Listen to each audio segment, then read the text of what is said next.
I didn't want to disappear into motherhood, but I did. And I think the hard part is that it's happened twice. I didn't realize what was happening the first time, and this second time has hit me with grief. First time that I lost myself in the identity and the role of being a mom was when I was a new mom. That made sense for the most part. And now, 10 years later, facing a new transition in motherhood, and I just realized this morning that I did it again. But here's the thing, this time it really didn't hit me until like 5 minutes ago. When I became a mom for the first time, my entire world became my daughter, my oldest daughter. Everything I did revolved around her. Everything I wanted to build or create, it somehow came back to her. My husband noticed it before I did.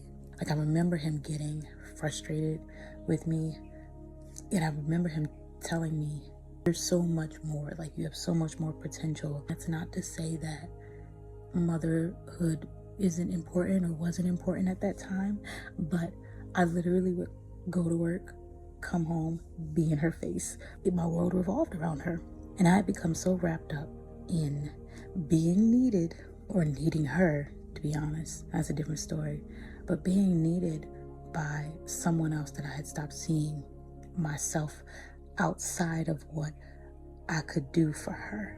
So not long after that, I got a random email about a program, and I applied, even though I did not think I was going to get in, because it was super competitive. And I remember thinking, there's no way they're going to choose me, but they did. The people in that program changed my life. It opened me up to entrepreneurship. I started to understand what mental health was, what mindfulness was. I started learning language around what I had been experiencing, postpartum depression at that point. When I first entered that program, I thought that I just lost myself in motherhood. But looking back, and the reason why I created a mental health business and all of these products and journaling, and it was so much deeper than that, because there were layers of depression and isolation, and there were so many identity shifts. And if I only realized sooner that my identity is with Christ, I would have been, I think, so much better. However, that is what life is. We have these journeys, we have these pitfalls, and that is when we can see the beauty of who God is, and we can let Jesus intercede for us and bring us through those pitfalls and those blind spots.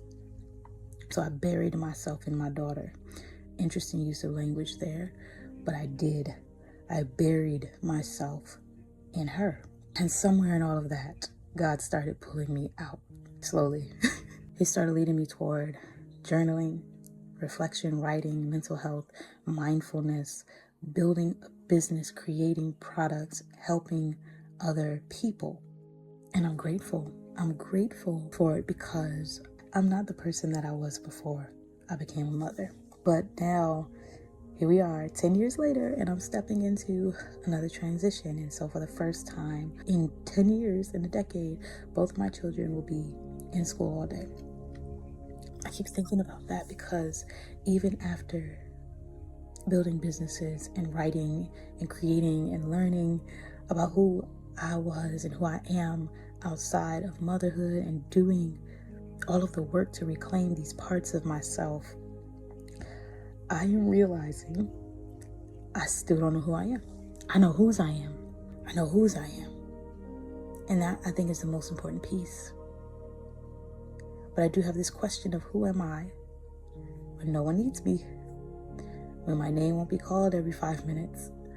You know, this was not the part I was expecting. I didn't want to be a mom when I was a kid, because my mom wasn't present. But I do love being a mom. My family is why I work so hard, why I grind, why I pull all-nighters at 34 years old. They're central to my life, and I want to be present. I want to be involved. I want my children to know that I'm here. Ooh, my mother was not present, and now I'm burying myself in the need to be present for my children to see me because I didn't see mine. That is a problem, because your why there is fear. Fear of becoming or being or doing anything like your mom. Watch it. Okay. Let me go back. I don't want motherhood to be the place where every other part of me goes quiet. I don't want my joy to depend on being useful. I don't want my voice to disappear because I'm so used to responding to everyone else's needs. And I think what is next, or what this next season is going to ask me to look at, is who am I when no one needs me every second? What do I actually want to do? What do I want to create? What brings me joy? Sometimes it's as simple as that. I think this season is going to ask me, what does my relationship with God look like when I have the space and the time to sit still? I don't have any of those answers. And that is interesting. And I'm starting to see that this transition is less about something that I'm afraid of and more of an invitation. This is an invitation to let God meet me in a new way, in a new version of my life, in a new version of myself, to let him show me who I'm becoming. It's an invitation to make room for motherhood and singing again in the studio and writing and playing tennis again. This is not an either or situation. It's still motherhood, but it's motherhood and faith.